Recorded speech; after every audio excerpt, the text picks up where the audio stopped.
দশমূল গাছ চিনস না? আছে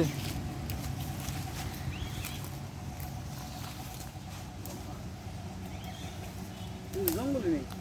দশমূল গাছ চিনস না? জঙ্গল কই? বিসমিল্লাহির রহমানির রহিম। আসসালামু আলাইকুম সুপ্রিয় দর্শক শ্রোতা, আপনারা দেখতে পাচ্ছেন কবিরাজের নিজের বাড়ি সাততলার কবিরাজ হাজী শেখ মোহাম্মদ মোজাম্মেল হক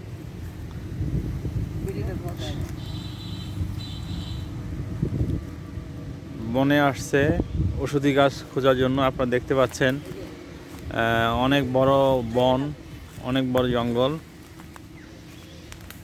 দেখতে পাচ্ছেন আপনারা। পরে আমার কথা বন্যা